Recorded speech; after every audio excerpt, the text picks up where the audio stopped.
Welcome in, everybody, to episode 125 of the Plastic Posse. Thanks for joining us. We're glad you're here. And just a reminder, the Posse, as always, is brought to you by our fantastic sponsors and partners, Microworld Games and Angel, Tankcraft, Tamiya USA, Bases by Bill, and AK Interactive. And also, most importantly, to all of you that are Patreon supporters, thank you for stepping up and making all of this possible. We appreciate each and every one of you and your support. Today is, again, an episode where we have the whole crew here today. So let's check in with everybody. Let's start on the West Coast with Grant. Grant, how you been? Doing good, just like the rest of us, getting ready for SMC and a little bit of a vacation. Enjoying some modeling time, and I'm just excited to go, ready to go. That's what's going on. Yeah, I can't wait. I'm the same way. I finally got the project sorted and have that actually behind me now. So now we can kind of focus on the amazing trip this is going to be. I think I've said many, many times that, you know, these model trips are awesome for the shows, but the shows are sort of the impetus to get you there. But really, it's all about the people and the memories and the experiences. And man, I just can't wait. Our master tour director and frustrated tour guide, JB, has put together quite an itinerary for us. It's going to be epic. All right, so moving east, let's talk to JB. JB, how are things going for you? Everything's going well. You know, as you mentioned before, Scott, before we started recording, just running around with my head cut off. You know, a lot of stuff to do. We're 5 days out, and feels like there's 50 days worth of work. But getting closer on the projects for SMC, so super stoked about that. Just had 2 shows in a row for 2 weekends. RockCon, which we'll talk about a little bit later. And yesterday, I actually just got out of the High Plains Awards ceremony, so I made it here just in time. And we'll certainly talk about that later during our customer and community expectations portion. So, yeah, overall going well. Today is Sunday, the Sunday before we leave. And as soon as I'm done with this recording, I basically have every 15 minutes mapped out of what I need to do today in terms of modeling and stuff around the house. And, yeah, all laundry, a lot of stuff. So, and you're going to be here at my house in 4 days. So a lot of work to do, but that's me. All right, moving further east. TJ, how you doing back there on the East Coast, and how are things coming? Pretty good. Can't complain. Just getting ready, like everyone else, for our big trip. I am not done with either one of my entries, and there's 5 days to go. I guess including today, because I will not be able to work on anything on Friday because I leave Friday in the evening. So yeah, feeling a little stressed about it, but I think I'll be okay. And I'm just looking forward to it. I had my wife and I had dinner with Jeff Feller and his wife Linda last night, and obviously we talked about our trip upcoming, and cannot wait. It's gonna be pretty awesome. Definitely is going to be that. And then the furthest east, our point of contact on the European continent there, Jensen, how are things over there with you and what you've been working on? Things are very, very well. The temperature's certainly starting to drop now. So as the Europeans have been telling you all, bring some warm clothes. It's starting to get a bit chilly and frosty in evenings. But yeah, things are going really well. Unlike the previous 2 SMCs, I'm not stressed. I'm feeling good. Yeah, I'm moving along with the P51s. Again, as soon as this recording's done, I'm back at the workbench. I've got some more stencils to put on. Then I'm really having to decide if I want to clear coat it or not. I don't know if I want to kill the metal paints, but we'll see. I'm already packed because I am that weird about planning ahead. Whereas TJ will pack as he's boarding the plane. I'll pack weeks in advance. So bags packed. The 109s are already packed away in their travel case. I've got everything arranged, and I'm very excited. I know people love hearing us talk about SMC, but it is our trip starts in a week, so we are going to talk about it a lot in this episode, I imagine. Yeah, really excited, and it's weird. I've done it twice before. This year, I think I'm more excited than I've ever been. I think just because this year, everyone who's coming, the itinerary we have planned, we got the trip before the trip, we've got the London bit, the Europe bit, the show itself. It's going to be an intense, action-packed 10, 11 days, but holy moly, it's going to be amazing. I am excited, beyond like a kid at Christmas. So before we move on, I'm going to give TJ some ground to get on you a little bit because, as we've been watching your output the last few weeks, it's, we were talking before the recording. Where have you been? I mean, you have in very, very short order made, nearly 4 complete, incredible models. And so, all of your fans over here in the U.S. and worldwide is wondering, where have you been, Jensen Taylor? Great question. I wish I knew that myself because I'm doing the modeling at the minute. I'm like, this is fun. Why don't I do this more often? I think a lot of aggressive hazing from TJ was a massive help there. Whenever I'm doubted, I get stuff done. So it turns out that's what I need to happen every time. I think planning ahead and the projects I planned as well, being 1/72nd, huge help. I said earlier, if they were 1/48 kits, I wouldn't have got them finished. But I don't know. I think it was just a bit more TJ's encouragement and everyone and JB and everyone else's encouragement, especially, and the entire country of the Netherlands having faith in me. Apparently, yeah. Just I don't know why I get so bogged down in projects and just don't do stuff. And then as soon as an event comes around, maybe that's why. Maybe because there's an event coming around and I've told people there's going to be something on display or I'm taking something. It's like, well, I have to. Maybe that's it. I don't know. Yeah, but I think having, the 109s are done and the Mustangs are looking like they will be done, but, not having to actually, every time the car stops, get out your glue and your tweezers and work on your entry. Maybe that's why you're looking forward to this so much. Yeah, last year was a big stress. And I'm sure, I know I'm not sharing a room with JB this year, but Jackson will be thankful not going to bed having to inhale enamel thinners throughout the night with it right next to his head. I think that's why I'm so relaxed as well, because it's like the 2 that I needed to get done, I'll say, are done, and they got done within plenty of time and packed, so that's one less stress I don't have to deal with. All I have to do is get on the train and meet you all in London. That's it. And then pick up 7 bases from me. 7, yeah. from the base mule. yeah. We're going to probably distribute on the way over. But no, it'll be great. I hope buy a duffel bag. I have one. It's that Amazon package behind me is what that came in. Luckily, it flattens really nicely, so that's going in the case, and then I can bring all the shit back because I've already put an RT Dio pre-order in. So yeah, we know what that's going to be like. Yeah, it happens. If I wasn't told that there was doing pre-orders, I wouldn't have known, but I was told, and then damage was done. Acceptable. It was all too late at that point. Well, let's talk about, you bring up an interesting point with your Mustangs. I'm going to put myself firmly in the don't clear coat that metal, that beautiful metal finish. You mentioned, again, before we started recording that, some of the edges of the decal where you peeled them up were a little bit worn. And I would submit that the aircraft and the insignia on the aircraft got worn.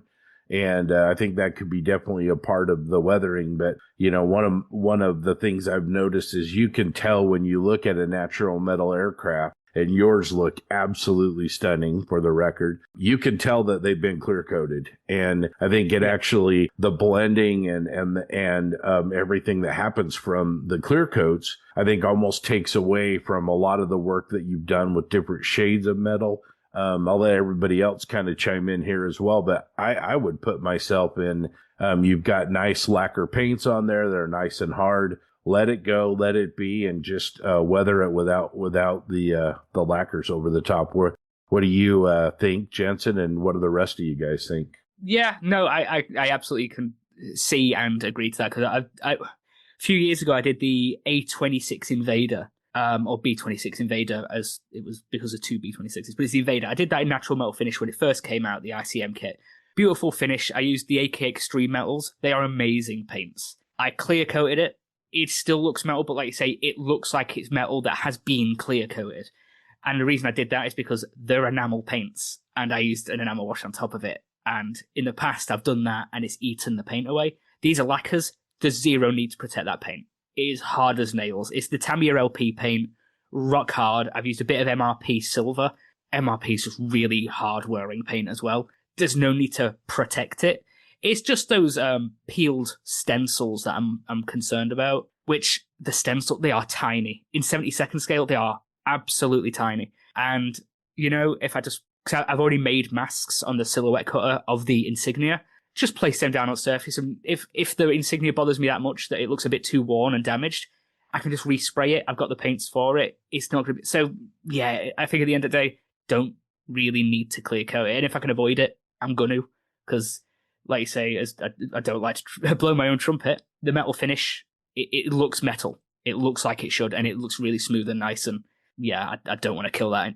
And because, let's face it, when you see P-51s or natural metal finish aircraft, first thing people look at is the finish itself. So if I can have that going for me, I'll keep it going for me. Grant, what do you think?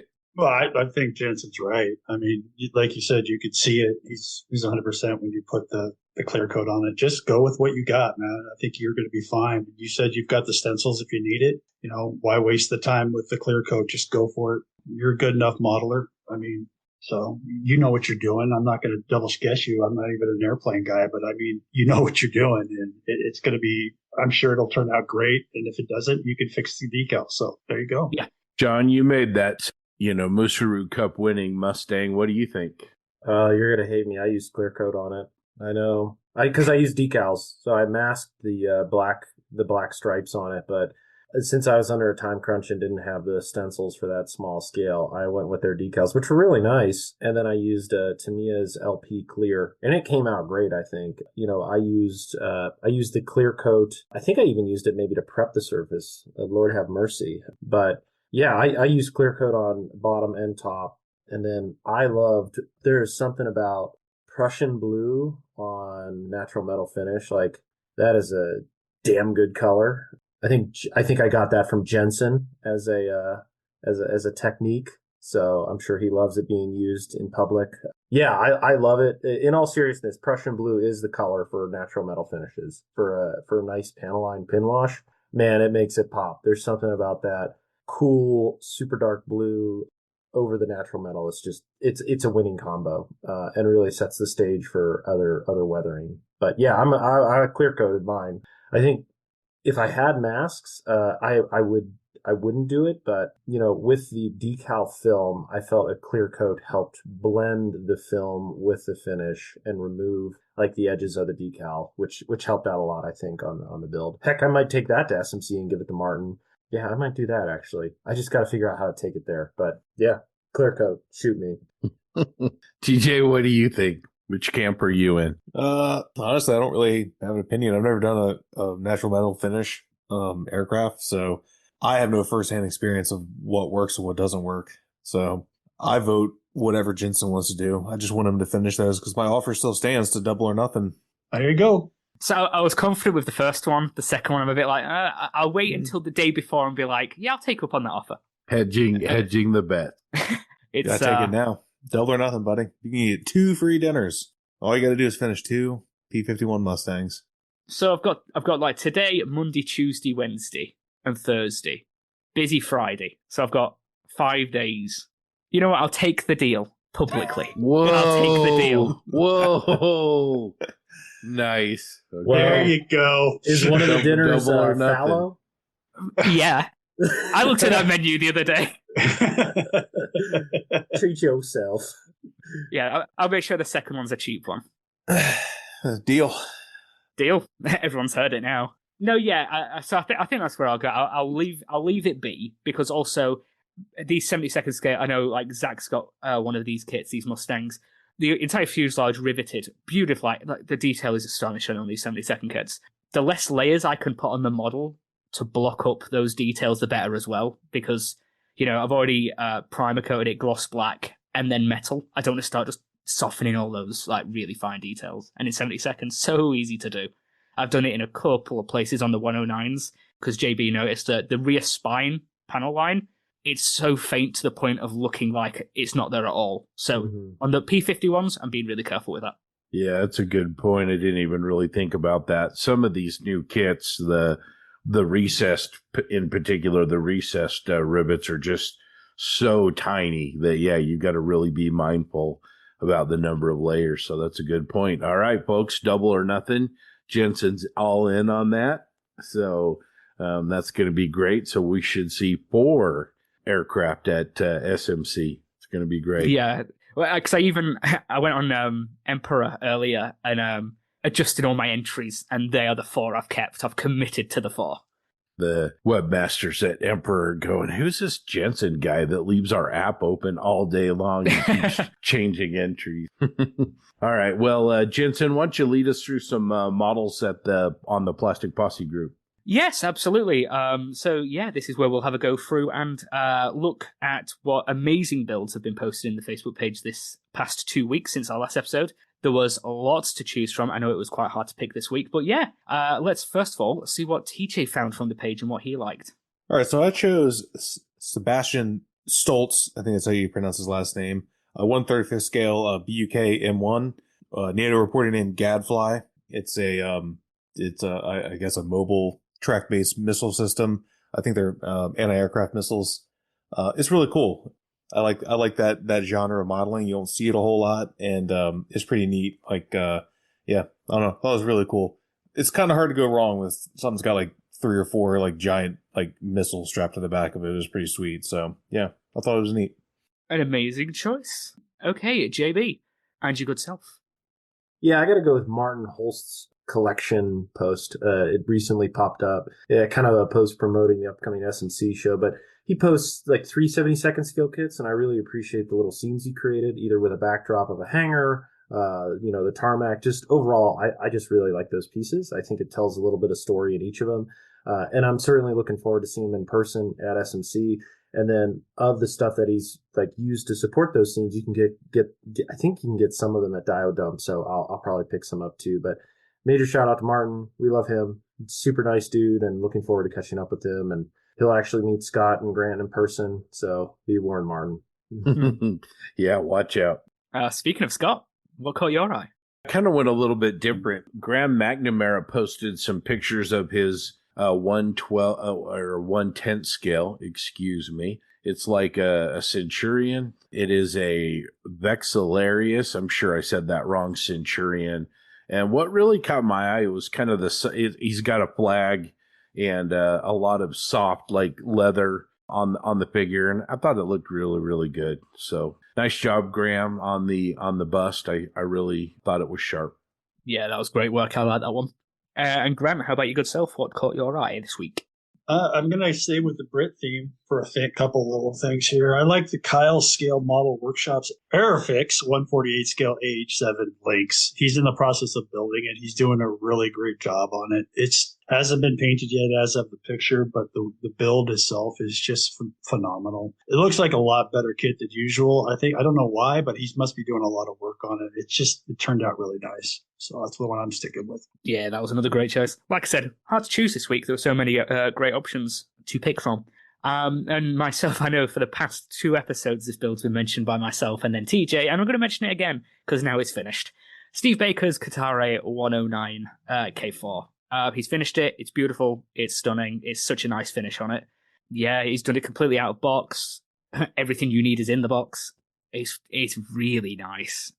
And what's nice about these 130-second scale kits, sorry, especially the 109s. 109s aren't big planes, so that's not exactly taxing on the workbench. So it's something I'm really contemplating. But that is, yeah, stunning. And I like it because he's modeled it like a lot of the late 109s were done. Just an amalgamation of different manufacturers' parts, like front engine cowling, different manufacturer, fuselage, wings, tail, just the different production lines in the late war. It's just like, just give us what you've got and we'll stick it together. He's just done an outstanding job as he tends to do. So yeah, I had to choose it. Can we give a bonus shout out to our buddy Robbie Knopf, the model guy, and his Buccaneer? I want to talk about that for a minute. He took that, came down to PAXCon, which, by the way, Southern Maryland Scale Modelers PAXCon. Congratulations on show number 2. The photos looked amazing. Looks like you guys crushed it again, and that's terrific. But Robbie, man, what a great job on that Buccaneer, and the paint job that he applied and the weathering. I think it's a really, really sharp model. Yeah, for sure. I think he got Whitey weak in the knees there, for crying out loud. I think that's a soft spot for dear old Whitey. And I was talking to Robbie yesterday. Well deserved, best aircraft, best Desert Storm. And as we're talking about this, major shout out to the geeks. and their crew. I think the show looked like it went off without a hitch, and they really know how to make the customer experience great. I was looking at photos, and I'm a little jealous of their trip too. It looks like Robbie got to go hang out with some Harriers at a local airport, which is pretty sweet. And then I know they had a guest from overseas that we'll see next week in SMC. And the decals looked awesome. The venue looks 10 out of 10. I mean, they're really lucky with that place. It looks really classy. And again, major shout out to them. I think they've done a hell of a job. My only recommendation is host that show every year instead of every other year. That's just me, because I'm needy and I don't want to wait 2 years. So Yeah, absolutely. I love the decal sheet. We'll talk about that a little bit more coming up, but yeah, just looks like a fantastic show. I know how much work it is, so I understand what you say, but I agree with John. We need to do that every year, and it's definitely a show that's high on my list. So anyway, great job on the show. Great job on the Buccaneer, Robbie. Just really first class model, and well-deserved accolades on that.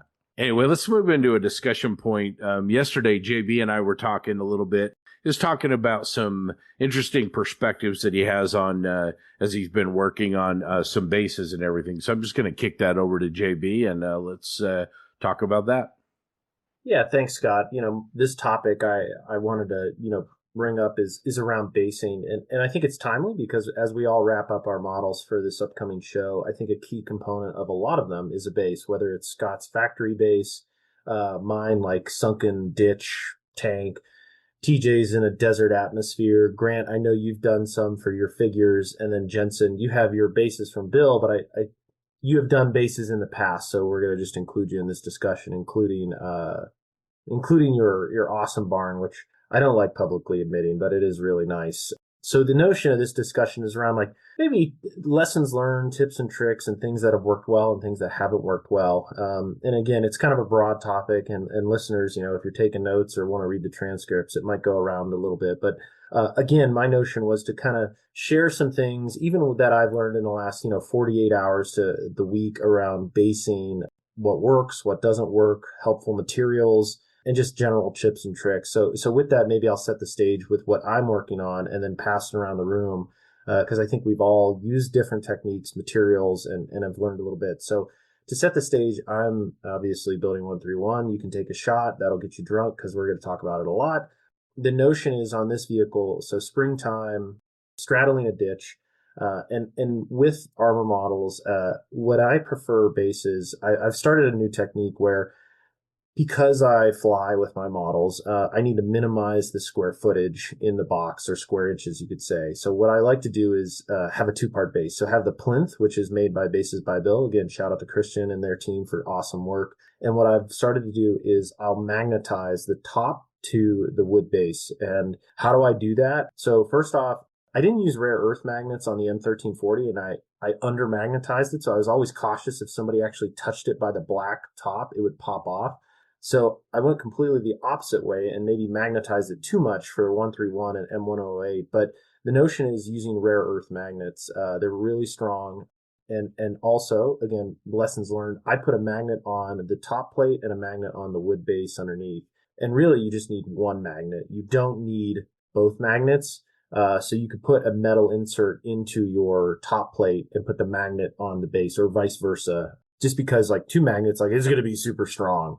So there's that. And you can pick them up off Amazon. I think on my Panther base, I have ones that are 1.25 inches wide, and they're pretty thin. And you can get them, you can get like a 10-pack for like $10 or something. They're not terribly expensive, but they really work. And I have a variety of sizes as well. I'll use on other builds. So that's one. And then when you build that top plate to put onto your wood base, obviously I drill holes in both, but what am I drilling a hole into? I use a MDF. I think it's like 1/4 inch. I've picked up from Lowe's, and like they sell them in 2 foot by 2 foot panels.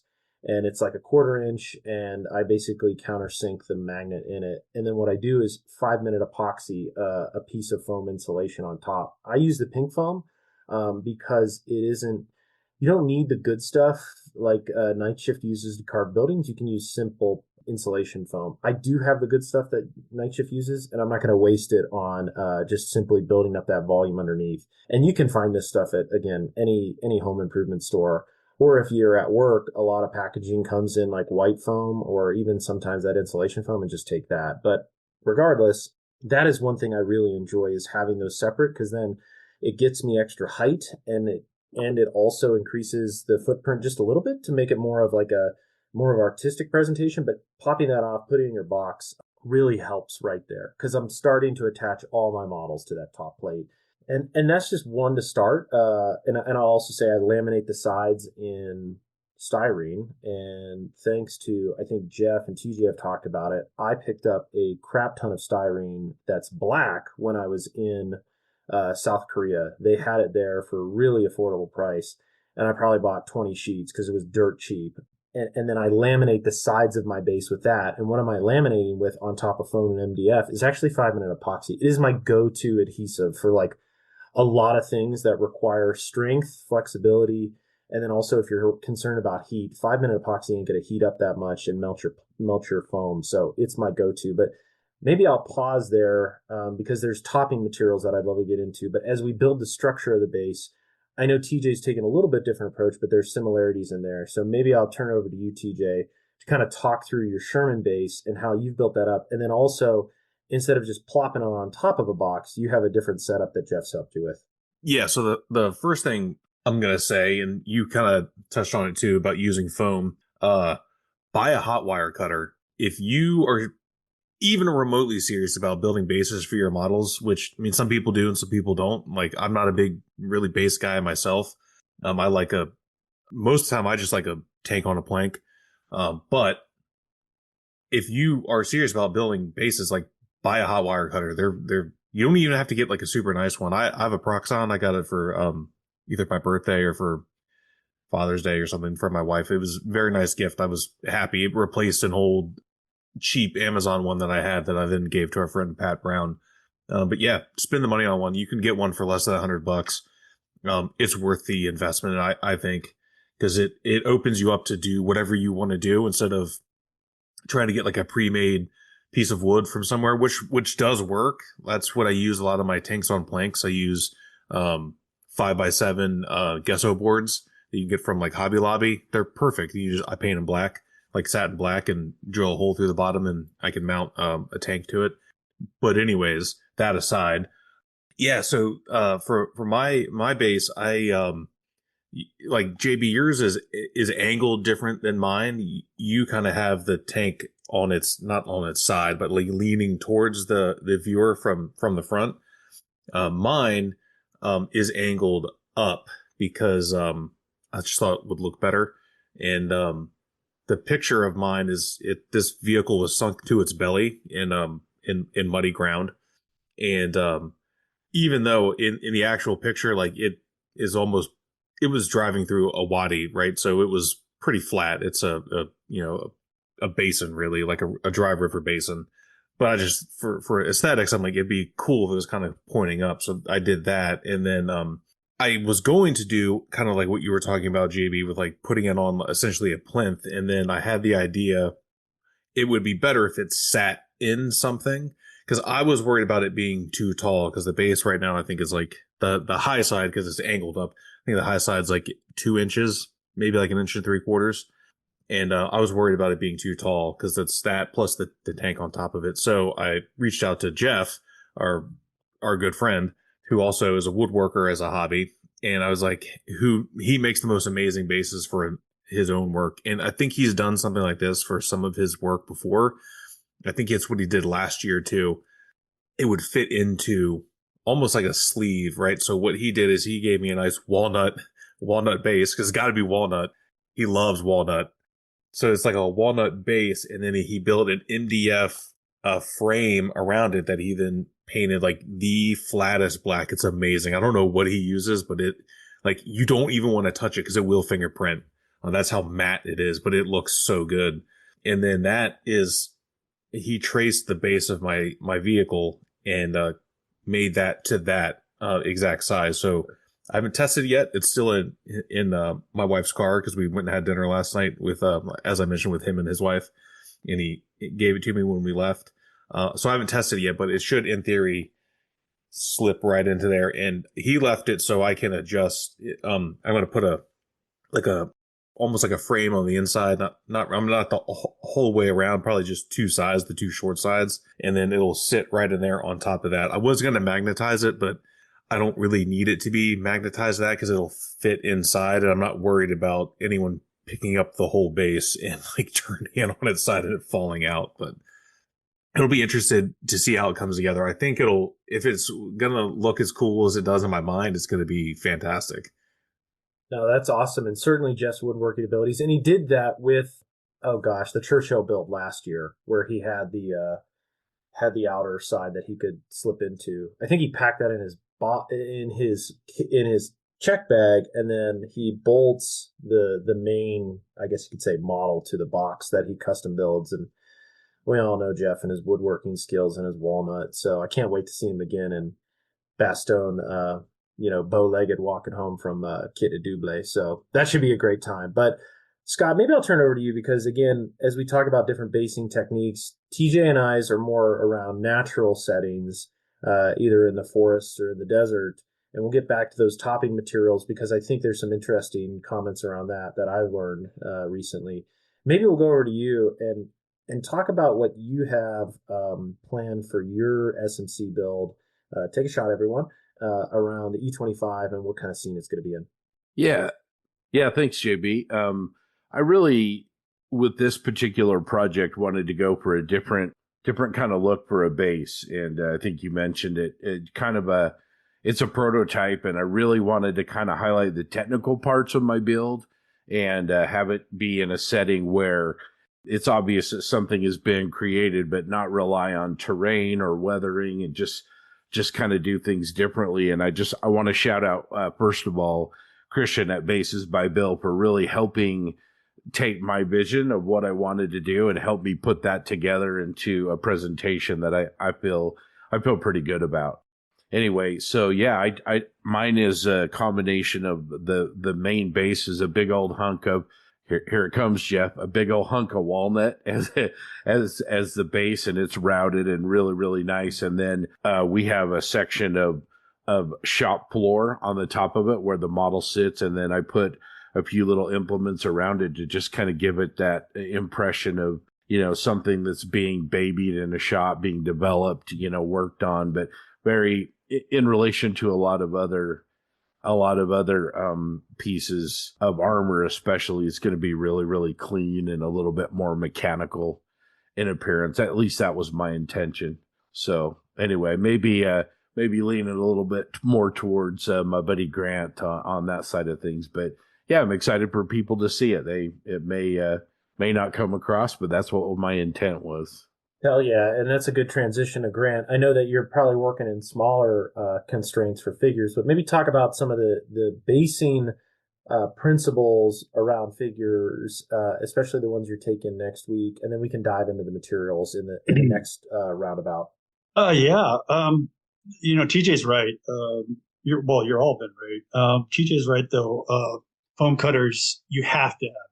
You have to have a foam cutter. That's just number one. Number two, in my opinion, and I don't mean to jump off subject here a little bit, JB, but keep it small. Do not oversize it. Keep it at something that you can visualize. Don't add too much. Make it small. Make it a little snapshot.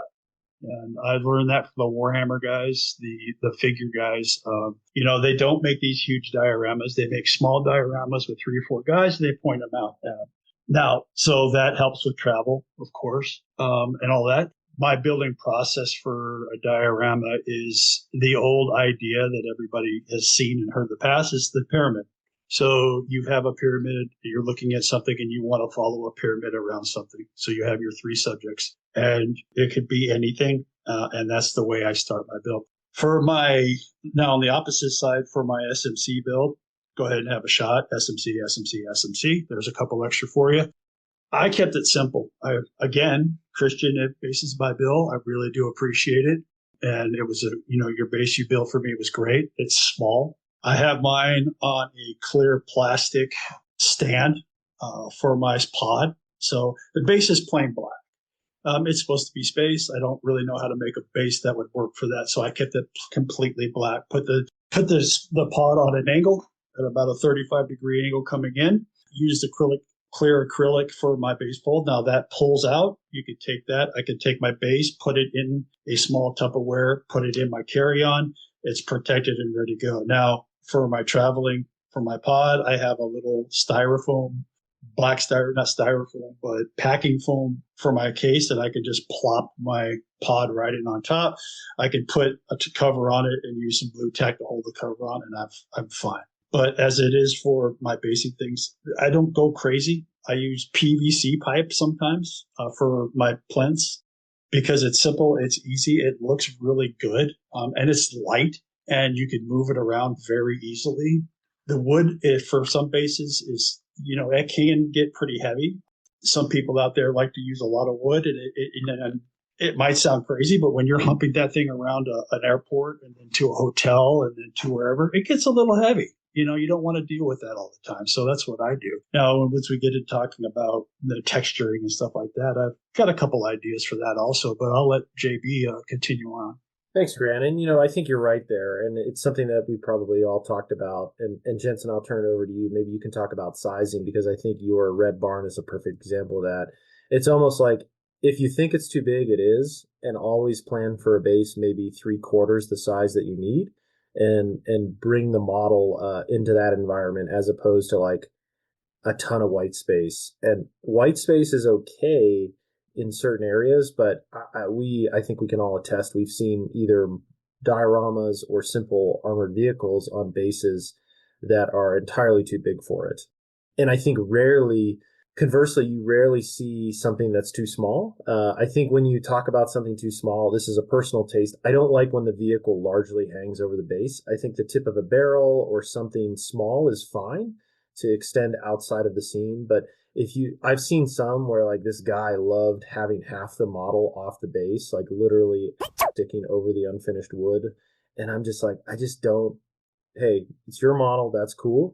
But from an aesthetic perspective, it kind of bothers me. But maybe I'll turn it over to you, Jensen, because I think the barn example is really a perfect balance of space and also the angle too of how you put the barn, kind of like tilted a little bit, so you're seeing the inside and outside. So maybe talk about your philosophy in that regard in terms of basing principles around composition. Yeah, cheers. So yeah, something I am really guilty of is bases that are too big. The base I was doing for the M1008 was a classic example, hence why that didn't carry on. And that comes from a fear of the base being boring, so I need to fill it with things. But something that I need to keep remembering is 2 years ago at SMC, there was a panel, and Lester Plaskett was on the panel, and he said, don't create space with the purpose of filling it for the sake of filling it. If the space doesn't need to exist, then it doesn't need to be there. And it's like, damn, that's a real good point. Don't just fill voids because you think it will look interesting. Because it won't. It'll look like that model has had empty space and needed to fill it with stuff. That's the first thing you end up seeing. So he made such a good point there, and I need to keep remembering that. With the barn, I deliberately made it smaller than I actually comfortably felt making it, because then it forced me to work with every inch of space I had. And the base was actually the first thing I made before the barn. I limited the footprint I had to work with. As long as the model fits and the main elements of the scene fit, that's it.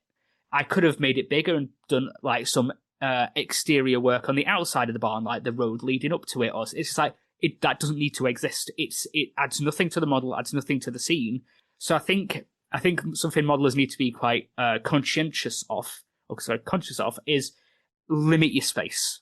Maybe even make it smaller than you would naturally feel comfortable with, because it really forces you to be more careful and deliberate with what you put in the scene. And something Grant said earlier, just is a slight variation off the topic, but whenever I make my bases, and JB will notice how light the base for that barn is, that's just that really cheap white polystyrene that turns into snow if you start to crumble it.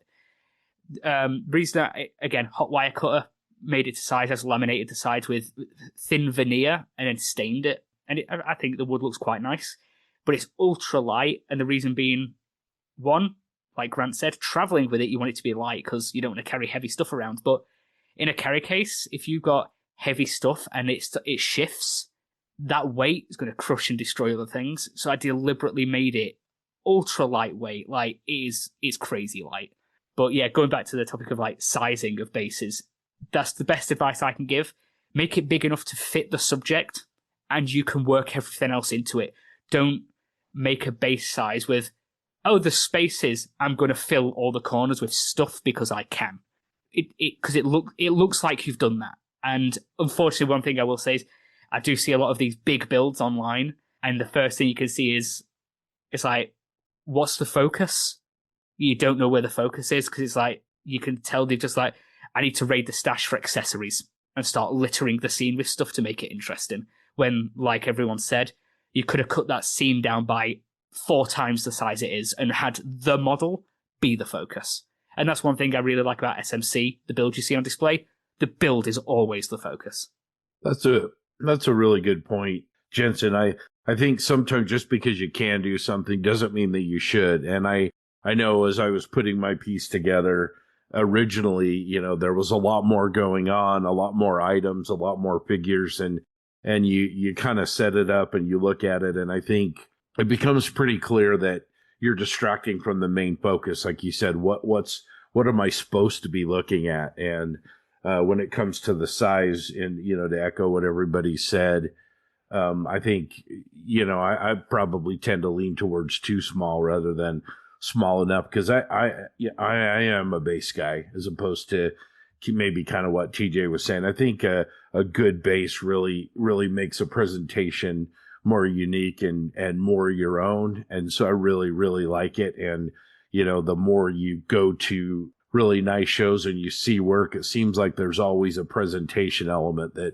you know, it becomes less about, oh yeah, I've seen that model before, and oh, that's Grant's work or Jensen's work or whatever, because it could be unique if that, I don't want to say storytelling, but if that presentation has been made effectively, I think it really makes it stand apart.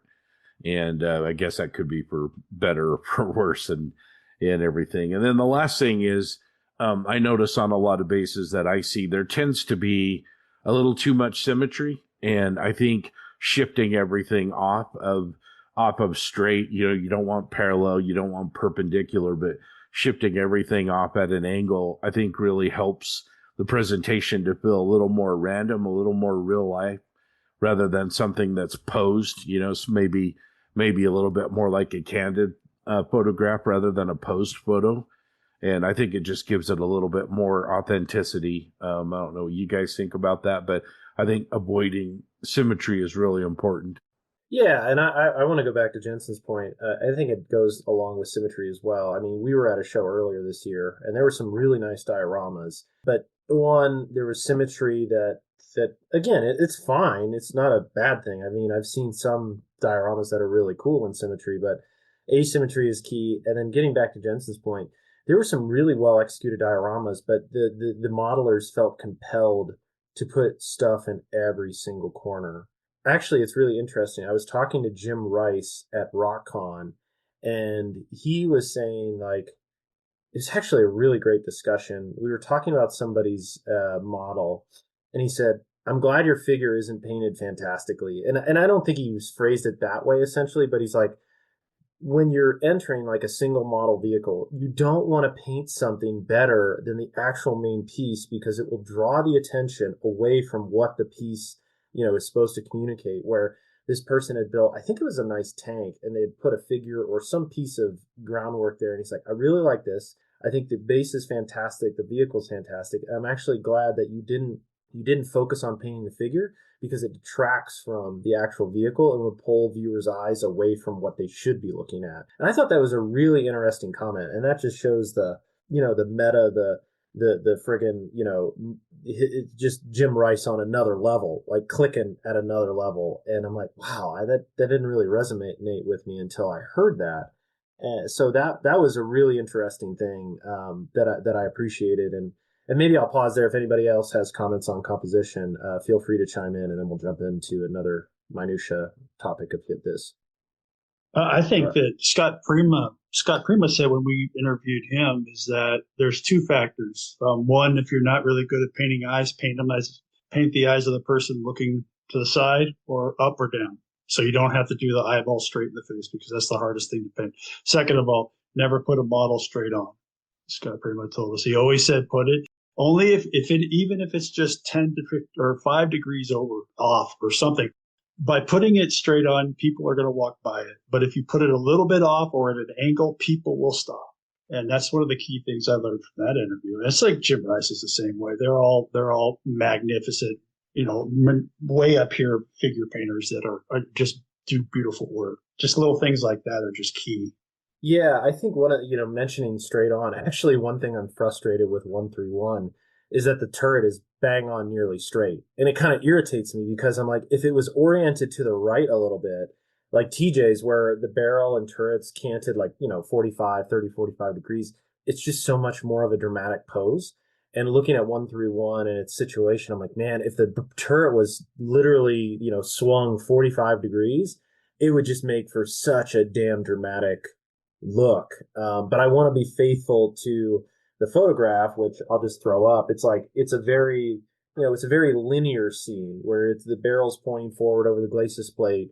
Fortunately, there's undulation in the terrain, which helps the scene with TJ mentioning it being facing the viewers. But little things like that too, in fictitious scenes are important to nail because linearity is not just sometimes doesn't work. And in this case, I'm going to make it work because that's the friggin' scene.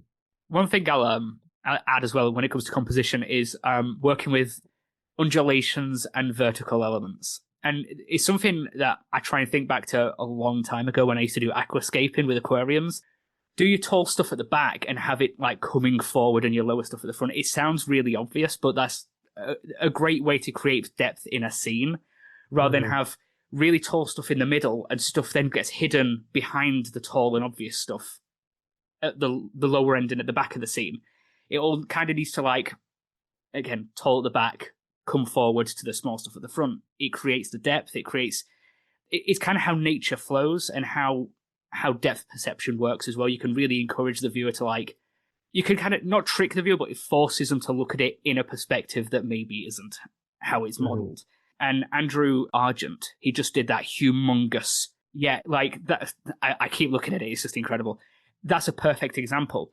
Huge, tall elements at the back all starts to gradually come forward to lower elements at the front. The depth in that scene is insane, and I'm hoping that we might see that at SMC. I think it's going there. I know he is. So if the scene could as well, that'd be cool. But that's a great example. Big, tall vertical elements at the back, short stuff at the front. It sounds obvious, but so many people don't do that. And you're like, oh yeah, I didn't see that because it was hidden behind the massive thing in front of it. It's small but meaningful. Yeah, I've seen that with some where I feel like city scenes are usually that way, like Berlin, where they have a statue that's in front of the vehicle, and it's like just mirror that, put it behind it, so you can, because your eye will immediately be drawn to that and pull you away from the actual subject. So no, that's a really good point. Maybe to finish off this topic, I do want to talk about some minutia in terms of techniques and recreating certain ground features with unique materials. Maybe I'll start and then I'll kick it over to TJ and we'll go around the room again. But I think I just want to note, as I was building 131, we always wonder about materials, what's appropriate for, dirt and whatnot. And maybe I took a page out of the Night Shift book, and I didn't use it from my garden, but I used it from the sidewalk in the green space by my house. And I got to give a shout out to Dustin Diaz, because obviously we know Dustin, newly minted amps master, long time coming. He builds some pretty cool dioramas, to say the least. And in it, he has very fine textures for his earth. And I was like, what are you doing to get that? And what he talked about was his job. He actually goes on site to kind of natural gas, mining stations or, extraction stations. And with that, they're typically under construction. And there's usually a silt pile there where, it's rain, there's runoff, and then it doesn't all drain, and the finer particles collect. I'm like, oh, that's a great idea. Well, I put that into practice because as I walk on my paved trail, there's a few low spots where water collects and sediment sits from the runoff of the hill. And I took I took a plastic fork out there and chipped away at some and threw it in a plastic bag. If any of my neighbors were looking, they're probably like, what is this dude doing?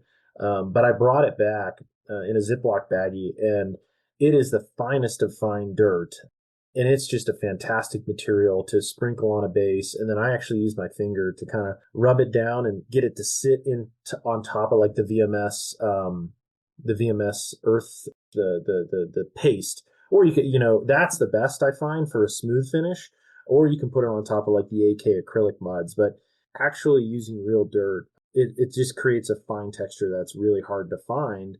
And then to adhere it, I use water and white glue. And then sometimes I'll spritz the surface with isopropyl to break that tension. And then I just flood the hell out of it.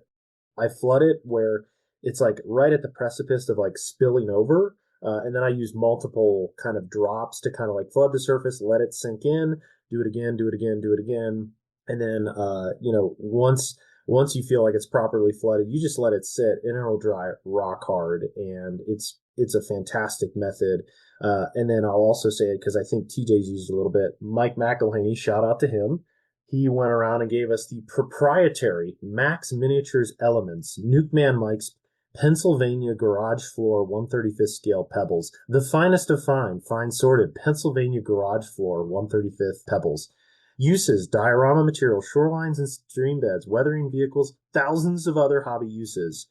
I do appreciate not intended for human consumption.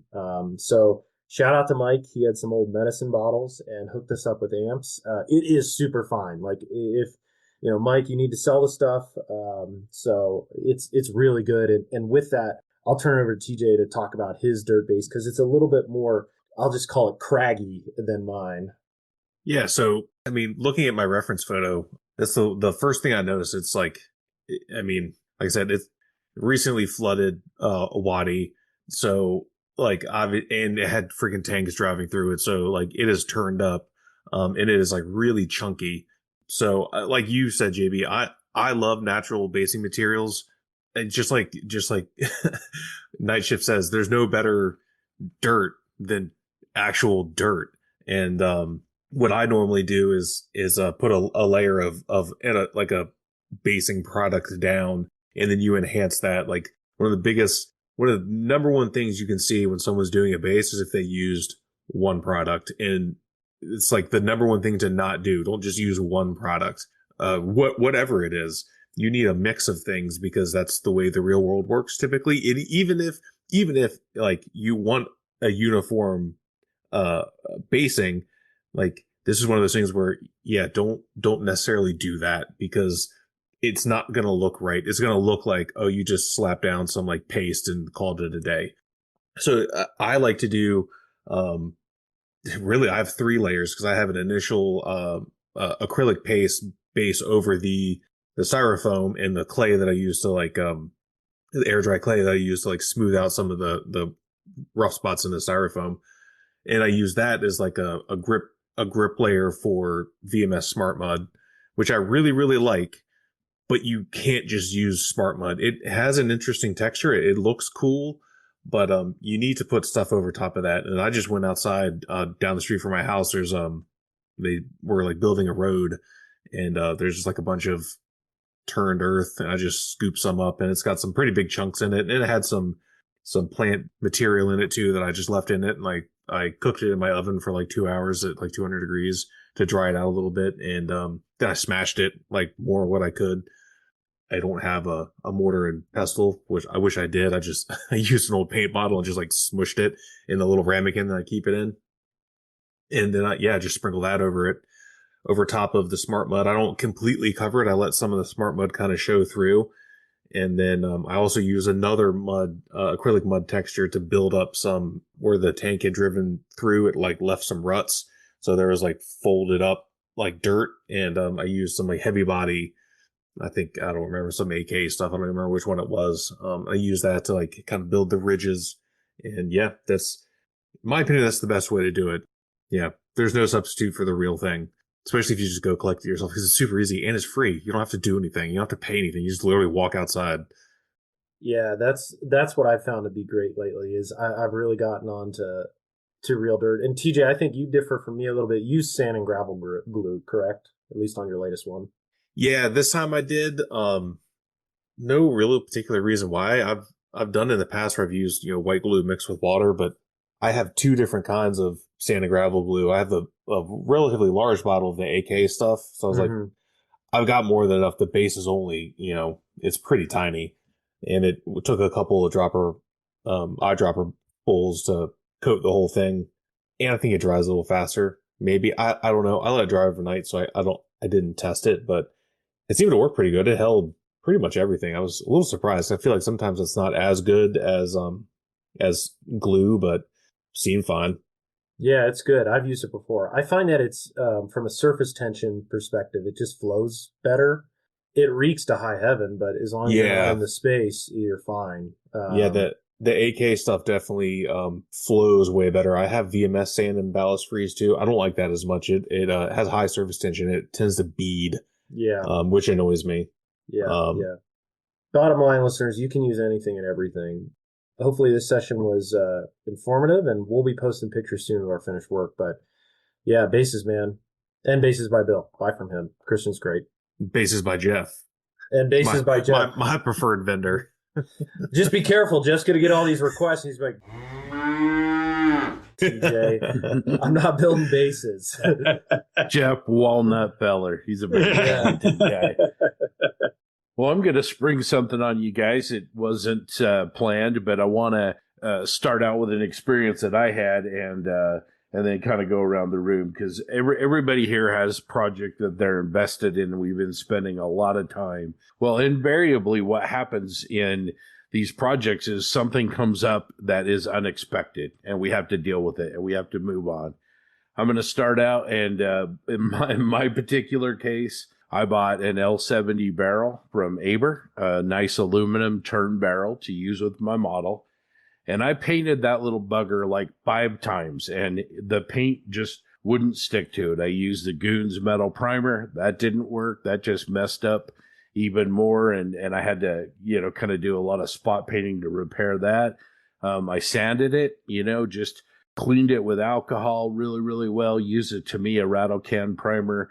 And the paint just kept chipping off of it. Couldn't keep it on there. It was getting really, really frustrated. So kind of tapped into my old days as a aerospace employee working for an aerospace company. When you're taking raw aluminum, whether they're machinings or castings, and you want to prime them or you want to put iodine or anodize on it, you always want to prepare it by doing an alkaline surface etch. So I went down to the Home Depot and got myself a bottle of sodium hydroxide and took the barrel, cleaned it, stripped it again, and put it in this solution.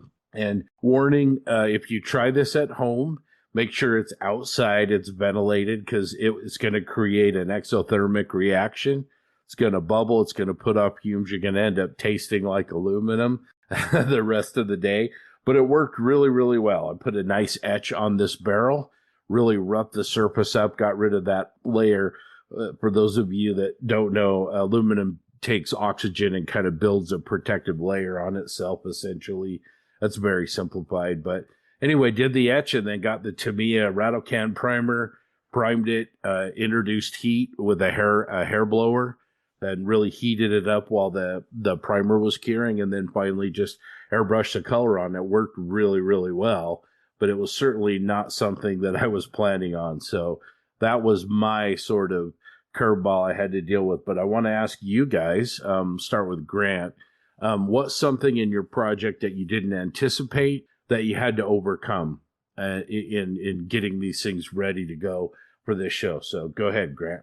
Oh, got to be first, don't I?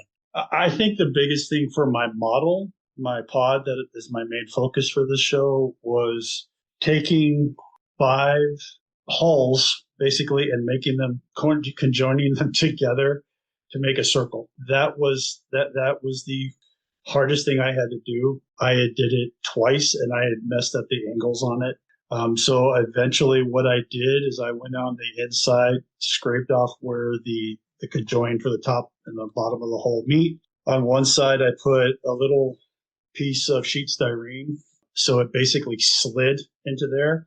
And then I just would glue one and let it sit. And I had made a jig so it sat at the right angle, let it sit for a couple hours. And then I would do the same for the next one and just put it on and just kind of went in a circle. And that was the hardest thing I had to do, to make it asymmetrical, looking somewhat round, because it doesn't, those things don't fit together very well. And you have to do that to make it, I mean, once you get the angle right and the fit right, they look good, but just getting to that angle and fit took me probably 2 weeks. And that was the hardest thing I had to do for my build. And it took, like I said, making a little plastic jig and basically scraping off the inside of a hole and putting evergreen on the inside, and then using sprue glue or glue to put it together on the inside, and regular Tamiya paint on the inside so the sprue glue didn't come through. So that was my biggest issue. Yeah, that sounds like taking a bunch of 8-rad holes and then making them a circle. That sounds like an interesting kind of a process. But anyway, Jensen, let's go to you next. Like, what's something, I mean, you've gone from almost nothing being finished to now like 4 different aircraft in a relatively short amount of time. So what's something unexpected you kind of approached and dealt with? So I don't say this out loud because I don't want to jinx it, but these builds I'm doing for SMC have been uneventful. Like they haven't upset me in any way. But as we were talking about this, one very specific thing came to mind, and it was a build I did quite a few years ago, and it was completely my own fault. Big pain in the ass. I was building the Revel JU-52 with 48 scale. Big aircraft, 3-engine, troop transporter, cargo plane, paratrooper plane. Everyone knows JU-52 is it's like corrugated metal, the entire surface. The build, flawless, an amazing kit. If you can get that kit, get it. It's really good. It's a very old kit as well, but yeah.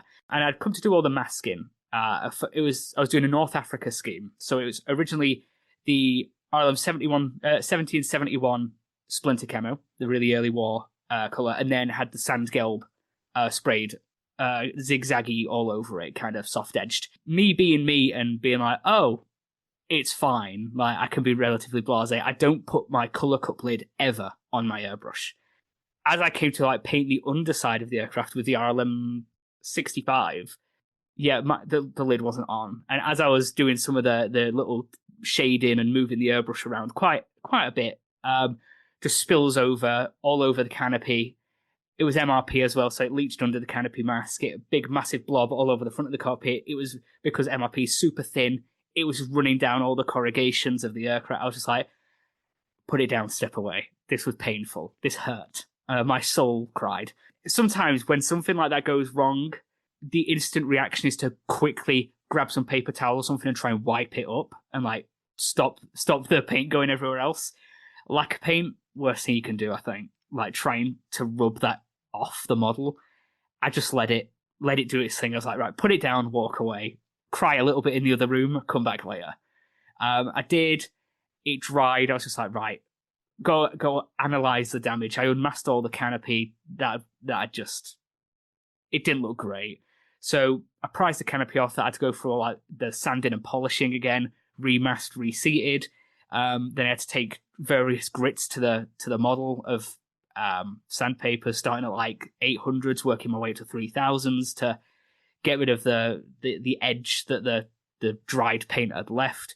Then it was just a case of putting a colour cup lid on my airbrush and just starting again. Sometimes you have to hold your hand up and be like, I can't fix this. Just got to start again.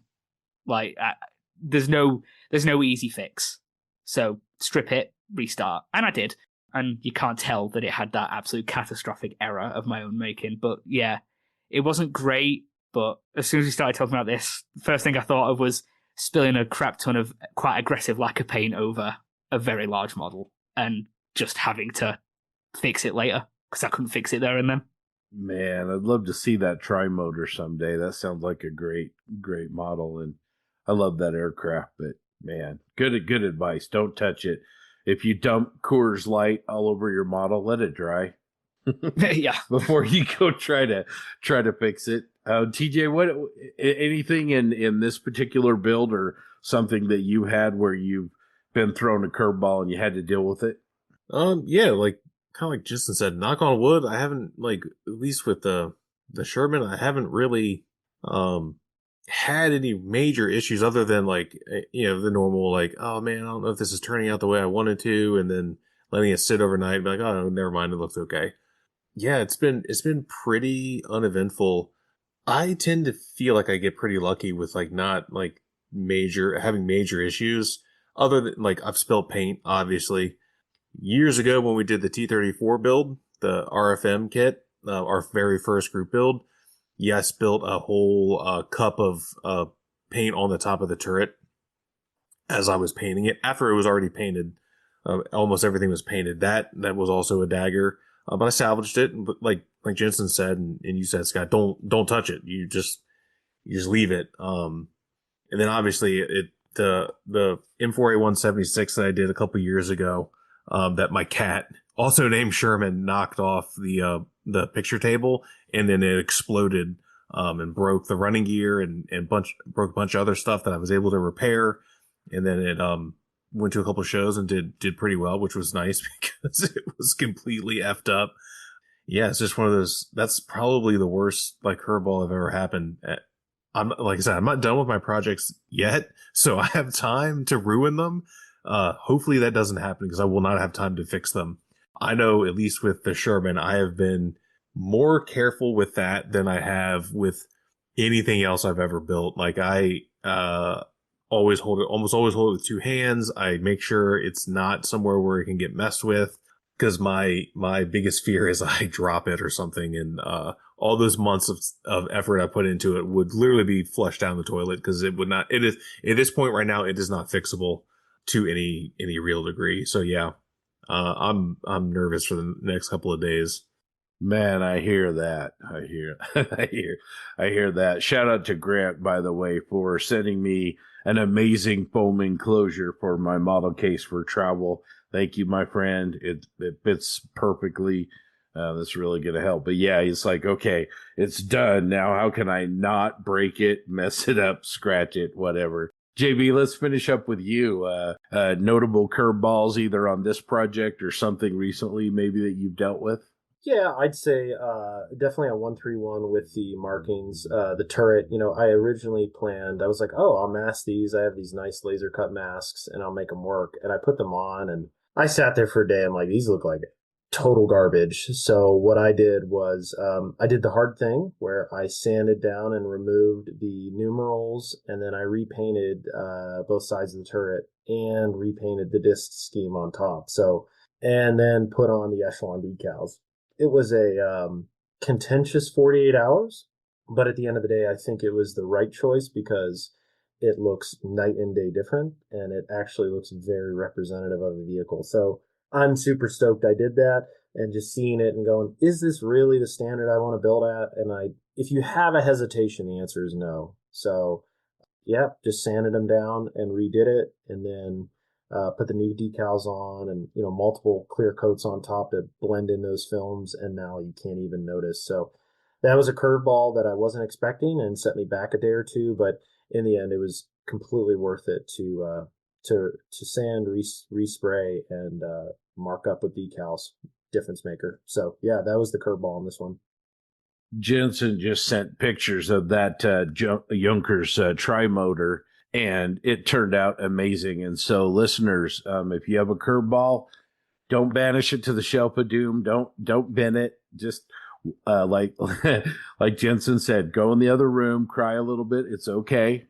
Come back in and get back after it. TJ's T-34 is a great example. Just keep after it. And also, listeners, what are some curveballs you've dealt with? Send us a message or post in the posse, maybe some examples of what you've dealt with in builds, because it happens. And I think, like we've talked about in podcasts before, there really isn't too many things you could do to your model that you can't recover from. Sometimes it's just easier to start over, but I think in most cases we can fix issues, or we can go another way, and then the end result ends up being really, really terrific at the end of the day. So anyway, well, JB, you recently got a chance to go to a show that I really want to go to, and that's RockCon as well. Maybe you could spend a few minutes and maybe kind of give us a rundown of what that was like, and how much fun you had and all those kind of things. Yeah, thanks, Scott. The RockCon, it was held this past weekend, and I can do a quick show recap. So RockCon 2025, it was held by the Central Arkansas Scale Modelers. a lot of those folks, the two Davids, Ron, Kenneth Childress, Dave Wassel, like they have a really solid crew there. And I'm sure I'm missing a lot of names, especially Ken's wife is a saint. She helped a lot with check-in and a lot of the behind the scenes stuff. So major credit to her and the support staff behind the scenes. So yeah, what's RockCon? It's held I think typically the last weekend of September. This year was a 2-day show like last year where Friday started with classes and then Saturday was the main show. I'll also note Jim Rice held a class that was 2-day that started on Thursday. But I did not attend that one this year. Instead, I'll talk about the one I attended. But yeah, Friday and Saturday, model classes, model drop off on Friday. The show itself was on Saturday. I think they crested 400 models. It was a really good show, really, really strong attendance. People came from all over. Myself, Steve Baker, Will Skeeters from Denver, and other people came in. Scott Watico, the gents from Texas. So Rob Booth, Brandon. Let's see, a couple other gents. Honestly, so many names I can't list. They drove in, which was a little bit shorter than the Colorado drive, but overall, it's a fun show. Local IPMS, it is an open system, so they'll award medals to everybody that shows up essentially and brings a solid looking model. So a lot of people were happy at the end of the day. Just like I said, vendors were solid. The classes were fun. I attended Ken Childress's, which was $40, and it was probably the best $40 I've ever spent on a modeling class. It was a 4-hour session, start to finish, building and painting, or I should just say painting a excavator bucket for weathering. And we did everything from hairspray technique to sponge chipping to oils to enamels to pigments, and then ultimately burnishing with some graphite. So it was an awesome class where you start from a primed excavator bucket to a finished piece. And I was really happy how mine came out, especially for the truncated time schedule. I think it's the perfect example. And, Ken was a great teacher and we had the ability to learn from him hands-on up close. And there was, I think, about 8 of us in the class, which was great. Myself and David Wassel was in it with a few other gents. And it was just a lot of fun. So that was Friday. Saturday, the show. And then, again, this isn't all possible without David Wassel. He's an amazing host. Him and his wife put on a great party, and we're extremely grateful for them. Everything from top-notch steaks to more wings than we could eat. And just overall, I think he hosted at least 6 folks, maybe 7 at his house, which is a perfect place for a gathering like that. So, bottom line, RockCon, put it on your calendars next year, folks. If you can fly in, if you can drive in, it's well worth it. Really great folks down there. Southern hospitality, great food, and yeah, just a lot of fun. I would highly recommend those folks to go to it. Well, thanks, JB. It sounds like a great show as always. Your bucket looked amazing. I thought that was really, really cool and a terrific thing to do a class around. Looks like you guys got a lot accomplished in a little bit of time. And I really always have wanted to do kind of a construction subject like that. And I found it kind of to be inspiring. So great job to Ken Childress and all those guys down there that you mentioned. So again, another show that's high up on my list. So speaking of shows, I want to kind of wrap up our discussion portion with a question about, modeling community and evolution and expectations. All of you that are active on the social medias, both in our portals and other portals, saw this last couple of weeks that there was another kind of more high profile incident of judges taking really nice car models in this particular case and lifting them up and putting their hands and their fingers on them. And apparently that wasn't supposed to be allowed. And there was a lot of outrage, and rightly so. I know as we've talked about all of our models, just for example here, I know that I don't even want to touch my model, let alone have anybody else picking it up and touching it. And that's something where I think the community has evolved. And I want to start with a couple of examples and then kind of kick it around the room and let you guys all kind of have a say and get your perspective on this. But, the Rocky Mountain Expo, I'll just bring that up because, our team out there in Salt Lake City, a lot of our core principles are based around really providing a really fantastic customer experience. Some people love that term, some people don't love that term, but basically, what do modelers expect, and how can we find situations like this recent situation and improve and move on? Because I think it's not a long stretch to say we should expect, if we bring a piece of work, that we have dozens or maybe even hundreds of hours of work into it, that our expectation as an attendee, as a participant, is that model will be respected and cared for, and not picked up and not subject to being dropped, and those kind of things which have happened in the past. And I don't want to attribute it all to a certain modeling organization or another modeling organization as much as to across the spectrum, whether your show's an independent show like the Rocky Mountain Expo is, or whether it is an IPMS show or an AMP show or whatever that it is. I think the bigger issue is how can we as modelers become involved in this and help shows to evolve and have those expectations that evolution should be there. I think for myself, I think that my expectation is that shows will be a little bit individual and allow for creativity and kind of bringing their own spin on it. BlitzCon is a great example of that. Model Fiesta is a great example of that. We try to do that at the Rocky Mountain Expo, and the show we talked about earlier with PAXCon, where they've really done some unique things, like putting the decal sheet as a benefit for their attendees, and using the open system of judging is something that seems to be catching on. But allowing each show to kind of develop its own character and also provide a great experience for the people that come, because let's face it, if the modelers don't bring their models, there is no show. And so to find success, I think we have to do that. And the other thing is, I think the picking up the model and judging, that I don't want to go too far down this rabbit hole, because I think that opens a whole big can of worms on it. But I think that kind of leads to other things, like, why does a model need to be picked up? Why do we need to look at the bottom of a model? Why can't we deal with just what's on the table?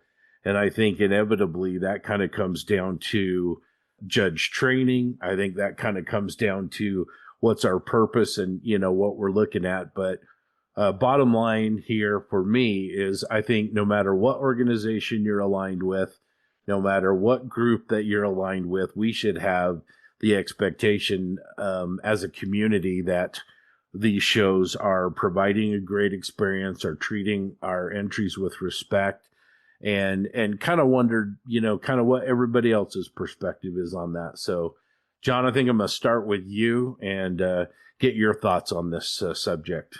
Yeah, I think it's pretty cut and dry. I mean, I think you covered a lot of it there, Scott, and I don't need to rehash a lot of what you said. But yeah, at the end of the day, I think it's about just mutual respect. I think the clearest example of that, and I know some listeners may hate me saying this, but SMC, you're filled with a room with the best modelers in the world, judging the pieces from all over the world. And it is a common unspoken rule that you don't touch the models. Yes, there is some movement to move them, out of the way. Like, I'm not gonna, hide the fact that models are moved, but I'd also like to say that when they're moved, they are treated with the utmost respect, whether it's with gloves or barely like moving them, like literally touching just the corners of a base to slide them. But there is care taken at that show. And let's be frank, others as well. I mean, I've been a part of, shows stateside that use that respect. And I give a lot of credit, from my experience with amps, they fit into that category. Yes, models are moved from the tray to the table.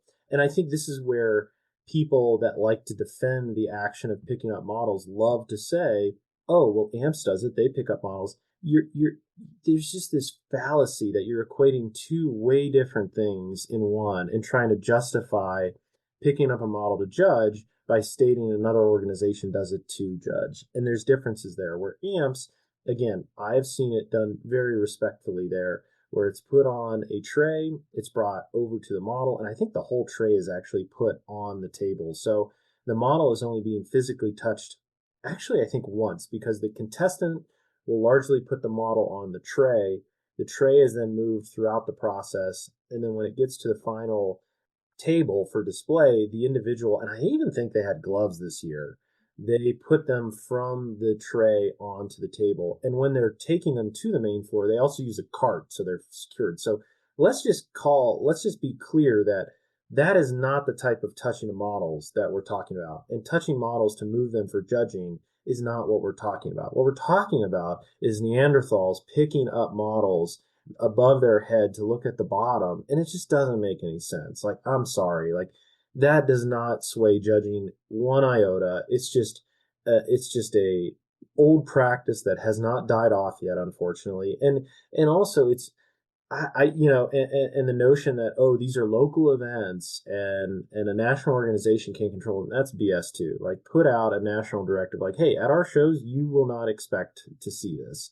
And if people do it, maybe threaten pulling a certain chapter or something. But I just, again, I always see people defend these actions. Well, these other shows move it to judge models too. That's not the same thing. When you pick up a model to look at the bottom and you grab it like a gorilla, and that's just not the same as someone that is taking the time to carefully and respectfully move the model during the judging process. Those are two wildly different things, and let's not confuse them, because people who love to pick up models to judge them love to confuse them and use that as a justification. So let's just not do that, because I just don't agree with that. That is a false comparison, a very good straw man argument for those looking to justify unnecessary action. So I guess you could say that's my little rant on the topic, and I'll yield the floor. That conflation is a great point, John, and it isn't the same thing. The initial, again, I'm going to use my show as an example, forgive me, but we had a more kind of amp style where we had trays, we had anti-slip in the bottom of the trays, and we did everything we could not to, harm any of the models. And even that year two, the first thing we did was we scrapped that whole thing and we changed our system so there wouldn't be handling of the models. The next thing is there are people on this call that judged at my show, and they can tell you that very, very clear, specific direction was given in the judge training about being able to handle the models or not. And it's not allowed. It was as direct as I could make it. And it's just, in my opinion, it boils down to, JB, you really spoke to this well, to respect. Somebody's bringing something that they put an awful lot of thought and time and effort into it. And it's our responsibility. It really, whether you're the NCC for IPMS or whether you're the AMPS judges and their teams, it's our responsibility to honor those models and with respect. And accidents probably still will happen, but I think we need to go out of our way. And as a community, we need to expect that people will go out of our way to do everything we can to protect the integrity of those models. Models are, as we all very well know, very fragile, and they're easy to damage, as we've seen kind of time and time again. Jensen, what are your thoughts on this topic? I have thoughts. It's funny because the other day I pinged JB and TJ, and I was just like, my models aren't going to be stuck to their bases. It's going to be placed on them. Do I need to put a do not touch sticker just on the base? And I was thinking, actually, no, I don't. Because at SMC, they won't do that anyway, because these judges are selected for the contribution to the hobby and the respect they have, and also give other models and modelers. So anyone with a modicum of decency knows not to pick up and touch a model like that. Like JB said, it gives you nothing to pick up a car and look at its belly. What are you actually doing? Get your fingers off my shiny model. It's just one of those things. People who do it know they shouldn't. They do. They know they shouldn't be doing that. What happened at the Nats a couple of years ago? Like, you knew that happened. You were aware of the backlash of it happening. And I don't buy into the whole it's a local show, so it doesn't really matter. It matters at any show. Like, you won't go to your friend's house and just start finger blasting their models. You just wouldn't. You just don't do that. There's just this self-righteous attitude I think some people have, where as soon as they feel I'm a judge, I'm powerful, I am God over this model and the modeler who made it, I'm going to do what I want. And it's an attitude, and unfortunately it's a demographic that this seems to be a common theme of, and it's just not on. You just don't do it. It's as simple as that. There's just no excuse for it. There's no reason to touch a model. I like, my models are going to be on their bases. If you want to see under it, get lower. Don't pick it up. If I wanted you to really see under my model, I put it on a mirror. Do you know what I mean? Like, just don't do it. To me, it's that simple. And I know there's been talk on Facebook of like, well, this stuff should be called out in person at the time. It's like, okay, what does that do? It's already been picked up. They need to be told before judging. So calling the behaviour out there and then, that's fine. You've bollocked someone and shamed them to their face in front of people at a show. The fingerprints are still on the model. They've done it. The photo's still been taken. Do you know what I mean? So the whole call it out there and then, granted, yeah, call it out there and then, doesn't really fix the problem, because until they're told beforehand, hey, if you're seen picking up a model, you will be banned from judging at any IPMS or at any AMPS or at any show. So don't do it. Simple as that. Yeah, that's a great point. JB and I were kind of texting each other back and forth this week as we kind of saw some of the comments, back and forth on this. And really, everybody has a cell phone. Every one of these shows, if it happens, it's going to be noted, and it should be brought up and it should be addressed. But I think the larger question for me is sort of like, as a community, can we move on? Can we put this in the past? We were all at the San Marcos Nationals, which was a lot of fun, but, more than 24 models in that competition were damaged, which is way too many. I mean, people put hundreds of hours, into these models. It's just time to move on and leave this in the past. And I think the way that happens is if we as a community, irregardless of organization, irregardless of event, we're not trying to shame any particular show as much as say this behavior needs to be moved in the past. Grant, what are your kind of thoughts on this? I'm like everybody else, like JB and everybody, and Jensen, and I'm sure you, TJ. It's just a respect thing, and it's a habit that needs to go. It just needs to go away very fast. It's just, and the thing that upsets me the most or pisses me off the most is always the excuse. There's always an excuse. Either it's, well, other shows do this, like JB said, or this one was, it's a car modeler and they expect you to do that. No, they don't. They don't expect you to do that.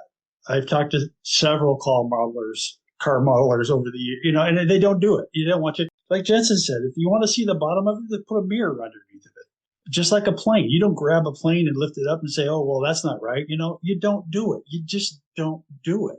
I mean, there's these things that are from the past like this are just so self-destructive to organizations that it's and you see it every day. It just seems to be getting worse every once in a while. It'll calm down for a while, then it flames back up again. It's just so disrespectful to everybody. I don't care whose model that was. It's disrespectful to every model on that table by doing that. It disrespects everything about the show, because that show is a good show, but now you're plastered all over the internet with a guy holding a model above his head talking about the exhaust. What does that do for the reputation of that modeler? What does that do for the reputation of that club? What does it do for the reputation of that show? It's just wrong. Just stop it. And I just can't say anymore. Just stop it. Be smart. Here, man. Well said. TJ, what are your thoughts? I mean, I guess you're bringing up the caboose on this, but, on the community's expectations and this issue in particular, what are your thoughts? I was going to tell you to skip me. I don't have anything to add that hasn't been said already. No sense in just being like, yep, I agree with everybody. So you can, you already know how I feel about it. Yeah. It's not a secret. We're all kind of unified. Well, we'll kind of wrap this up. We don't like to be negative here, but this is something we need to just move on from. As a community, we'd encourage everybody, communicate with people, maybe bring some you shouldn't have to do this, but maybe put on your entry or something. Please don't touch my model. And if you do see it, please report it, and let's all try and move on and be better. I just hesitate to think of, somebody going to a show for a first time and they bring a piece of work to see how they do and somebody drops it or whatever happens. I just think it would be, really, really unfortunate. Well, thanks, guys, for talking. And those of you that are listening at home, I'd love to see your comments on that. I think we all need to move on and evolve. And hopefully that happens and we become better from this and people have good experiences. Well, Jensen, I've got 9:55 a.m. here in the Rocky Mountain region. How are we doing on time over there in the UK? We're doing good. It's currently 4:55, and you know what that means? It's time to talk about everyone's favourite part of the episode. Oh, that's right, not SMC, it's merchandise. Ladies and gentlemen, modelers and non-modelers, wouldn't you just love some new attire? New threads, as the kids call them these days. Well, you can get yours today at loungetrousers.com. Pick up hoodies, t-shirts, those famous breeches, the lounge trousers indeed, or heck, get yourself a mug, a pillow to rest your weary head on after a long day of modelling. Go on, treat yourself. Put your hands in those very deep pockets and splash some cash today and get yourself some Plastic Posse merch at loungetrousers.com. Folks, you can't stop him. You can only hope to contain him. He's a force. Thanks a lot for joining us for episode 125. We really appreciate it. We kind of did it live today. Hopefully you guys enjoyed all the discussion points and have some thoughts that you can share. Please continue to share your work on the Plastic Posse on the Facebook group. We love to see those models. We love to see the interaction that it generates, and just really appreciate your participation.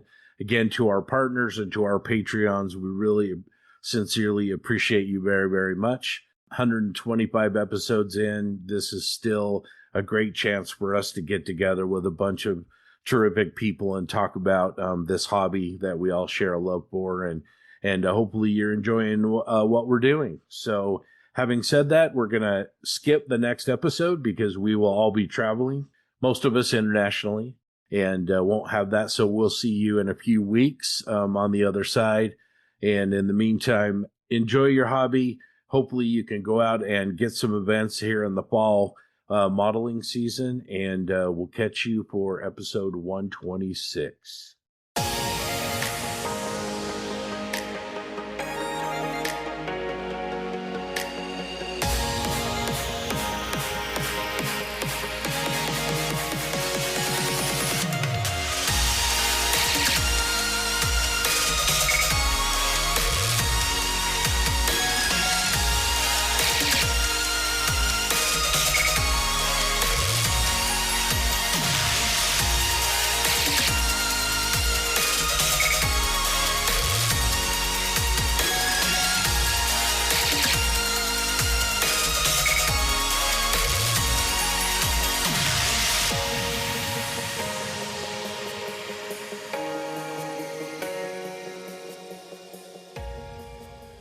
One of the ways that you can help to support the Plastic Posse is to become a Plastic Posse Outrider.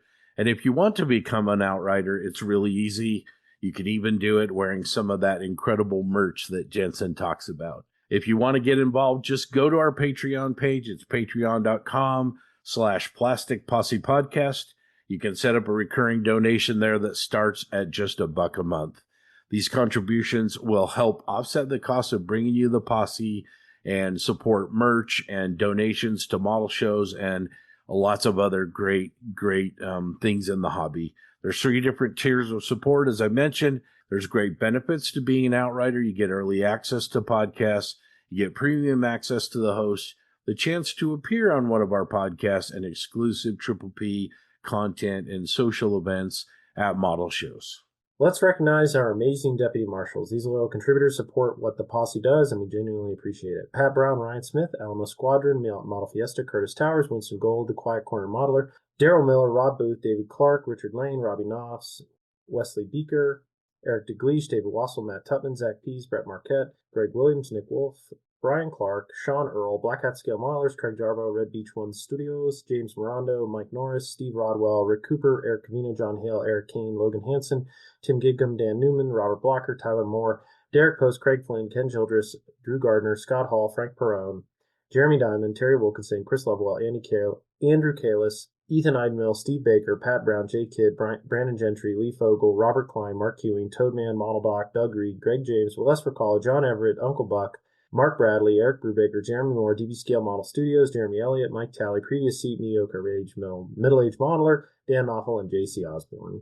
Let's not forget the posse foreman, this crew made up of posse outriders who give the deputy marshals a hand. We also thank them for their support. The voice of Bob, Graham, Keith, Dwayne, A.K. Farmer, Bill, Casey, Theresa, Raphael, Russ, Stephen, Kel, LeVar, Gil, Mike, Michael, Steve, Scott, Emery, The Krieger, Ozzy Modeler, William, Jeff, Eddie, Ross, Warhoff Models, G. Baker, Tom Stuff, Crazy Loca, Len, Cliff, Damon, Cody, Nuke Man Mike, Paul, iBones Models, Mr. Grizz, Jackson, Joel, Chris, Jamie, MD Models, Papa Steve Munsell, JV, Eric, Matthew, and David. And, of course, our $1 and free posse outriders. Thanks, guys.